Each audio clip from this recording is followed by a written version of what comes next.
Hi, I'm Tim. Welcome to Watchbox, and thanks for logging on. If you love this watch, email me, tmosso@thewatchbox.com. Your purchase and pricing email question line for buying this or any watch you see on any Watchbox platform. Please reach out to me directly, tmosso@thewatchbox.com for pricing. Guys, this is the watch with all the toys. It is my perennial recommendation for people who want the most complication for the least amount of money. Launched in 2012 at Bosworld, this is the Zenith Pilot Doublematic. It is an alarm, a power reserve, an El Primero chronograph, an automatic, a big date, and a world time. 45 millimeters in diameter. It is 15.7 millimeters thick. This watch in stainless steel, 52.8 millimeters from lug tip to lug tip, and 22 millimeters between the lugs. If this watch were a little bit smaller, I would probably already own it.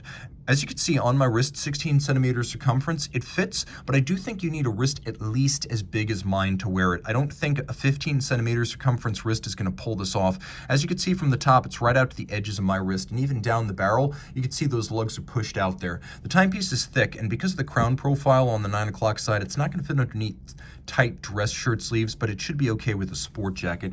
It is an upscale pilot's watch, as pilot's watches typically feature calfskin. This one features alligator leather. Large rectangular scale to dark brown contrasting stitch. You can see there's a sheer side showing the thickness of the leather used, and then on the underside, a feature I adore on modern Zenith straps, a rubber inlay to protect the leather from the moisture, sweat, and grit of the wrist. You can also see this is a brand new Zenith factory strap. You get a full deploying clasp because this is a large and sophisticated watch, so you want some insurance against dropping it. You can see it's a double full deploying in steel. The swing arm adjacent to the buckle acts as a trigger system, so it's a twin trigger release. Externally, it's polished and satinated. Then you can see internally it uses ceramic pin snaps to maintain the tight tolerances over time, as the steel cannot aggress against the ceramic. Now, the timepiece features a steel case, mostly of high polish, with the exception of the narrow satinated lug hoods. You can see that there's a transitional bevel along the edge of the case, and everything here is high polish, so it's quite easy to describe. It's shiny. Lozenge-shaped, vintage-inspired pushers. Here we have a crown, which is a push-down unit, and as you can see on the reverse side, the watch is 50 meters water resistant. The timepiece includes a simple Zenith star crown with lozenge-shaped pushers drawn from history, and a very narrow conical bezel with a box section sapphire designed to evoke a mid-century pilot's watch plexi. The dial is matte black to resist glare, and you can see at center the nickel anthracite coloration of the hands includes a satin grain, so the hands are nicely detailed, but so is the dial. If you look carefully, you can see that the numerals here are solid applique blocks of luminova. They're not printed features, they're actually solid three-dimensional sculptures in lume placed on the dial. Now here we have an El Primero chronograph with a 30-minute counter. We also have a big date complication. Now the thing about these Zenith El Primeros, the traditional ones, is that the intermediate position where you think there'd be a quick set, that's actually where you set the time. You pull it all the way out, and now you can activate the quick set system, and you can see it as a double-digit date with 2 discs, not 1, and that they are flush to each other. The El Primero, as ever, a column wheel chronograph with a lateral clutch.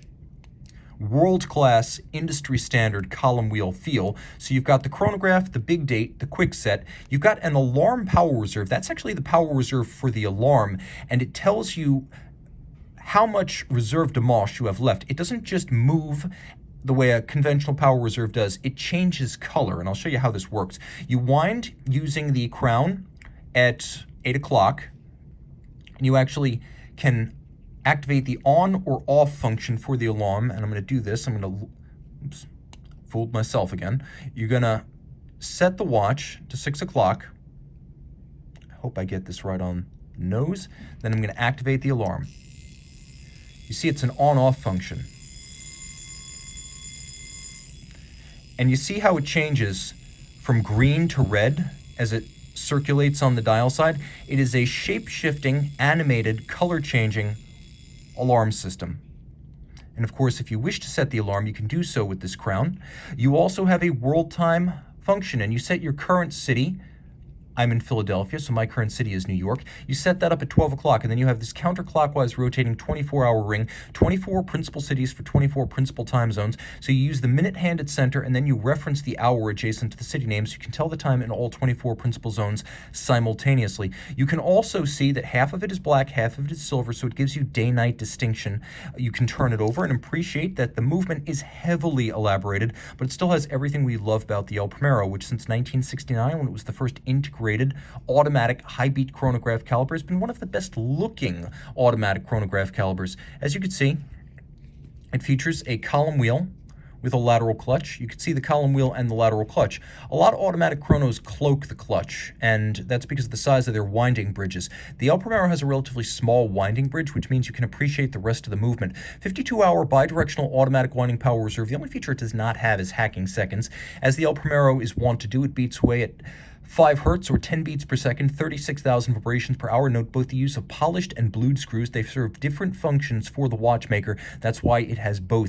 There are coat to Genève across the rotor, engine turning on the bridges. You have those 2 different colored screws, and then the chronograph components are satinated on their top because the chronograph components are made out of steel. And a very sophisticated movement. A standard El Primero has 31 joules. This one has 41 joules, so extensively elaborated. Lots to love. Reach out to Team Mosso at thewatchbox.com for purchase and pricing details of this Zenith Pilot Doublematic with El Primero power. And then there are those 3-dimensional blocks of lume on the dial. A great looking watch day or night.